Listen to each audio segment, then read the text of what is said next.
Okay, so let me make this real quick.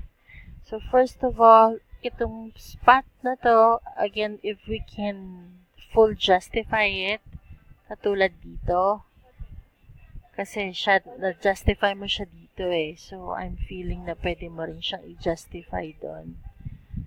Yan. Pati ito, kung pwede natin i-justify yan. Tapos, ito, hindi mukhang, kasi ito nag-umpisa ng sentence eh. Umpisa ng sentence, malaki. Ito rin siguro, I don't know kung may nawala bang word dito, or dapat nating gawing letter D na lang yan. So, tanggatin mo yung R, tapos at saka itong D na maliit, tapos palitan mo ng D na malaki. Para nag-uumpisa siya sa, sa buong sentence. Kasi, kailangan natin, ang pinaka-importante is uniformity. So, dapat uniform lahat. If nagagawa ka ng start ka dito ng capital letter, dapat lahat sila capital letter, nag-umpisa, so nag-start siya ng isang sentence. So, tingnan mo dito, na-justify mo siya, full justification. So, siguro pwede natin gawin dito yan, full justification. Tapos ito, quality foods, quality foods. So, umuulit yung, parang nagra-random siya, diba? So, dapat ganun din. What I mean to say is, kasi yung quality foods, parang umulit siya ng 2 beses for some reason. Tapos ito, nahuhuli. I don't know kung bakit. Pero kanina, hindi naman ganyan yan eh. Sabay-sabay silang nagpapalit. Hindi ko alam kung bakit ngayon nahuhuli na siya. Ayan, sabay na siya ulit. So, minsan hindi nagsasabay. Pero anyway, yung quality foods, ganun pa rin. Tinday natin pumalit ulit. Pag bumalik siya ulit dun sa ano.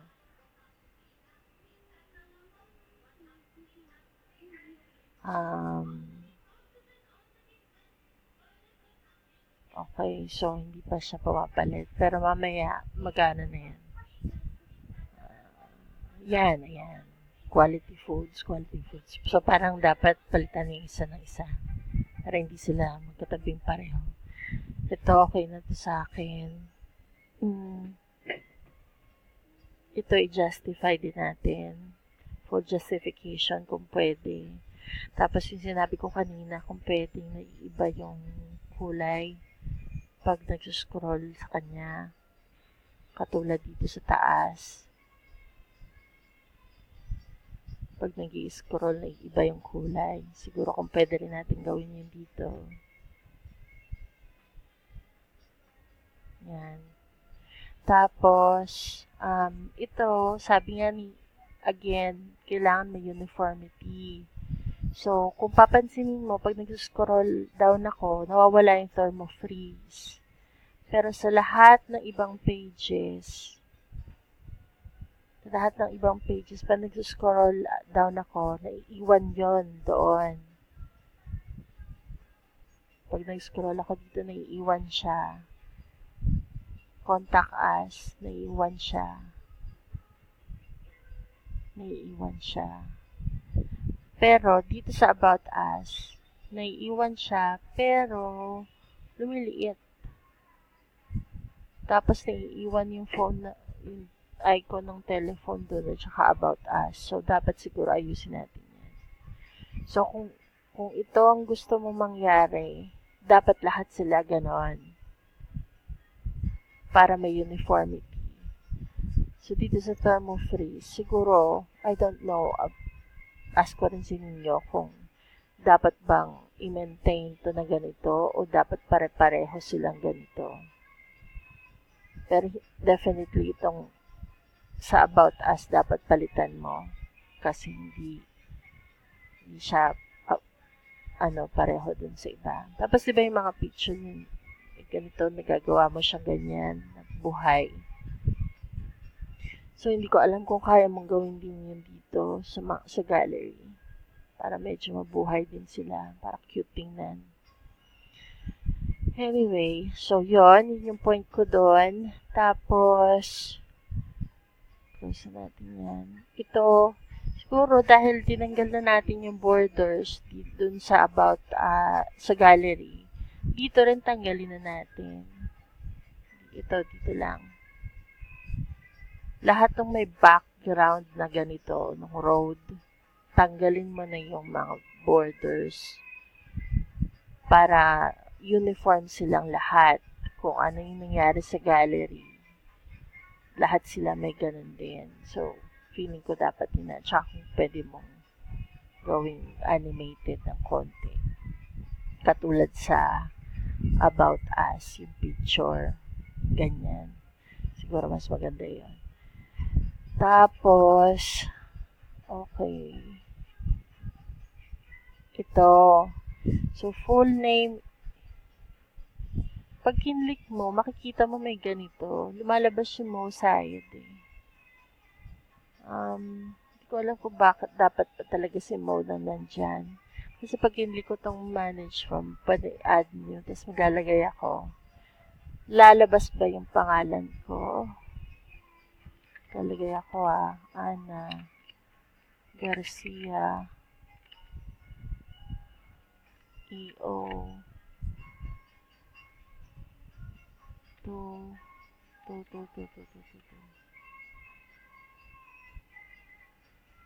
at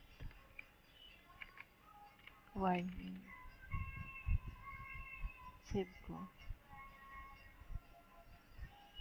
Okay. Ana at ymail.com.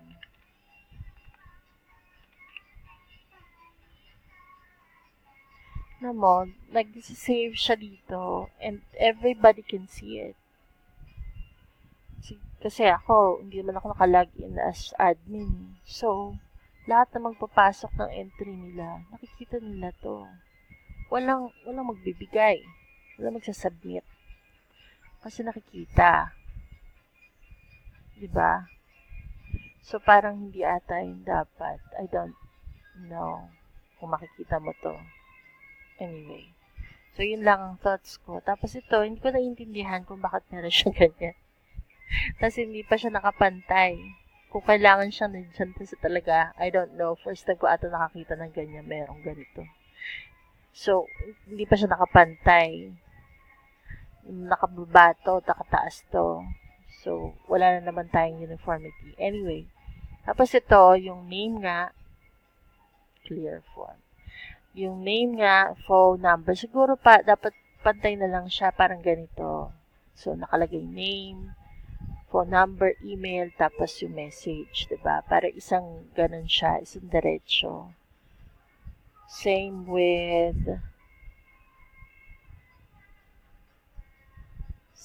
this, diba? Isang diretso na lang na ganito. Name, phone number, email, tapos message. Tapos, ito hindi ko alam kung bakit may ganito. Ayan, wala ba talagang pictures to? Anyway, natanong ko lang. Tapos, meron pa dito isa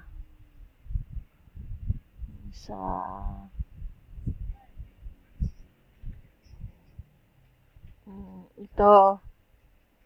Since na hindi siya uniform again, pwede siguro iusod na lang to dito, tapos ito ipasok dito, tapos yan. Or kung anong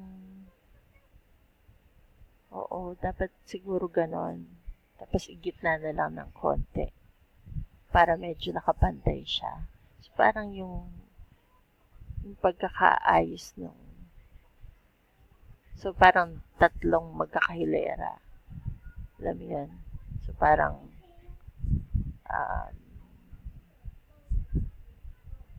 parang mangyayari ganun siya.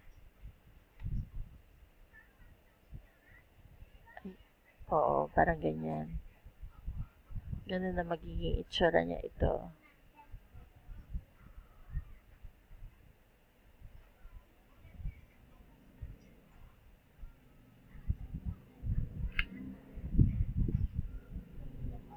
Yan, ganito magiging itsura niya dito.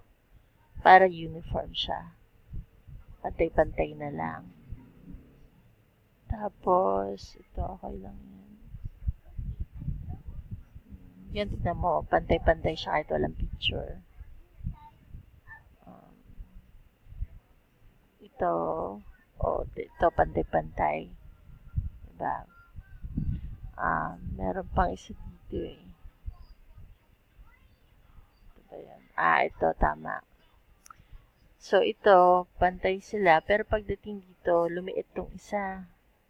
Kaya nangyari, yung na-adjust to papataas. So, hindi na sila pantay. Ayusin na lang natin. Tapos, services, we sell and repair full range of customs, these bodies, packaging, ready products. Hindi ba, ito bang mga to ay subheader nito? Siguro nga, subheader. So, hindi ko na mapakailaman.